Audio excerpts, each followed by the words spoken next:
Hey guys, how's it going? Welcome back to another FIFA 20 vid, and as said before, we're going to be going through a couple of these formations that we've been through before, but I'm going to be putting on like an attacking fun set of custom tactics for you to use. Obviously it's mid-June, there is a new promo coming out tomorrow, so for me personally, I just want to promote to you guys a fun and attacking style of play for the rest of the year, because why not? It's all about having fun, and these are tactics that I am using this one today, so hopefully you guys will enjoy it. If you want to see more, make sure you drop a sub on the channel. It really does help us out massively. Make sure you follow all the links down below, as I'm going to be doing a lot of content on FIFA 21 as well. So the formation in question is this 4-3-3-4, a formation that I absolutely love. I love playing this formation.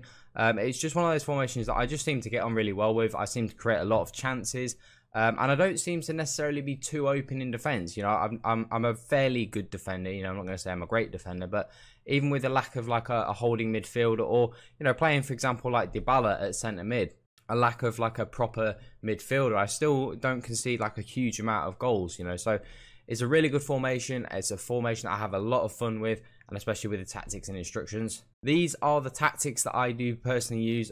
Pressure on heavy touch, again, I think it works really well. The thing about pressure on heavy touch, your team stays like they're in balance when you obviously, when you don't have the ball. It's only when you're obviously, naturally, when your opponent takes a bad touch, do your team then start to press. But normally they're just sort of in a balanced state. So you'll find that your players are just sort of in their normal positions. And every now and again, when your opponent obviously takes a bad touch, that's when you play swarm. And I find that it's more effective than using press on possession loss, because your players just sort of run around like headless chickens all the time, because your opponent will lose possession a lot more than they will take bad touches. So I find this one to be a lot more effective, and you're able to create more chances off of your opponent than a constant pressure or anything like that, because it just gasses your team out. It's very easy to play around, whereas using this, your players naturally are just sort of balanced all the time and pressed in certain positions.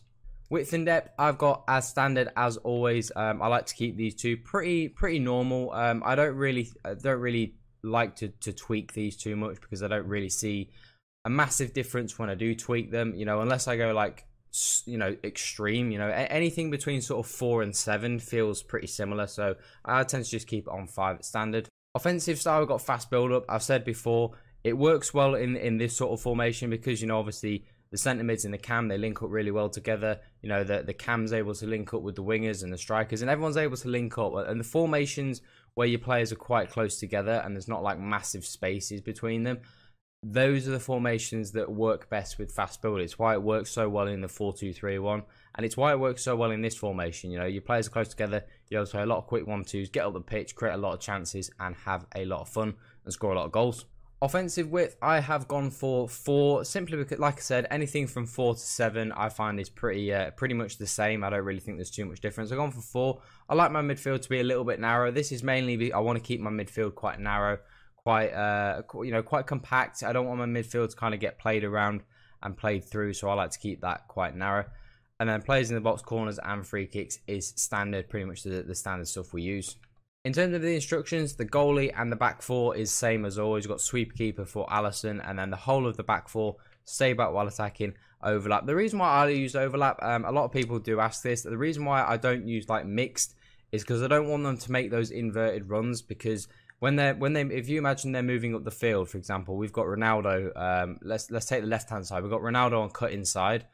I don't want Davis to also make that cut inside as well. And then when you've got Dybala who's going to move forward, you're going to have 3 or 4 players in a really short amount of space. So I like to keep my fullbacks on overlap, especially because I tell my wingers to cut inside. So I have my wingers will make the run inside, my fullbacks go on the outside. It means that I've always got that option then to either play the ball out to a fullback when he does drift forward every now and then, or I've got the option to play it inside to my winger. We've then got Dybala and Kroos, and the instructions are the same on Kroos as they are for Dybala. We've got balanced attack, because they are box to box midfielders, so I do want them to get forward and attack, but also get back and defend. Stay on edge of the box, I think that's crucial.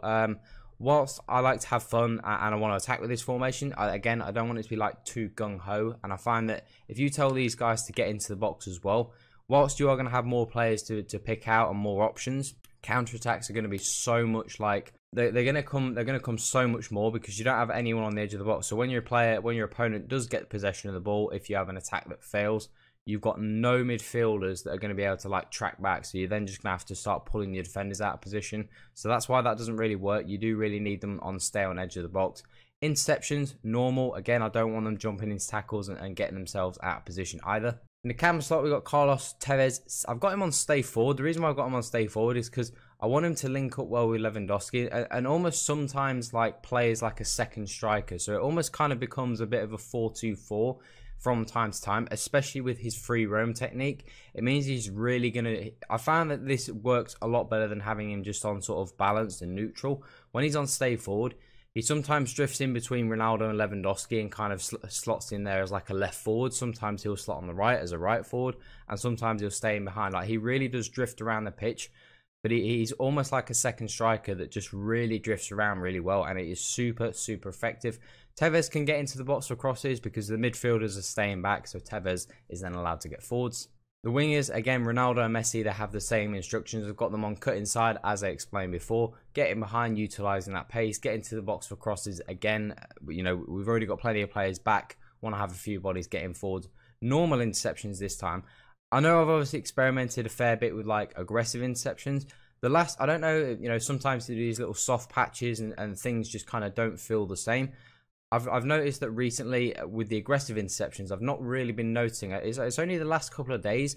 It just seems to have, like, the effectiveness of it just seems to have disappeared. So I don't know quite what's happened there. I've gone back to using normal interceptions, and they seem to be playing like they were playing when they're on aggressive interceptions, which is just very, very strange. I don't quite know why that's happened, but that is what we've done. And then at the striker position, we have got Robert Lewandowski, obviously my favourite striker in the game by a mile. Absolutely love him. Stay central and getting behind, utilising that pace and power. Normal interceptions, as explained before, we're not using the aggressive interceptions because for some reason, it just seems to feel a lot different than it was before. So they are my tactics and instructions for the 4-3-3-4 formation that I absolutely love playing with. I'm having an absolute blast using it. I'm using like a lot of different formations at the minute. I'm trying to like almost use a different formation every day, just trying to get used to something different. And I'm trying to learn some different things and just really try and improve and step up my game for next year. So this 4-3-3, having a lot of fun with. Obviously a formation that I've used a lot throughout the year. And I know a lot of you guys do like this formation as well. So if you want to see any more vids, make sure you drop a like on the video. Make sure you hit the subscribe button as well if you do enjoy the content. And I look forward to FIFA 21 because I know I'm looking forward to that massively. But that is all for today, guys. Have an awesome day. I'm out.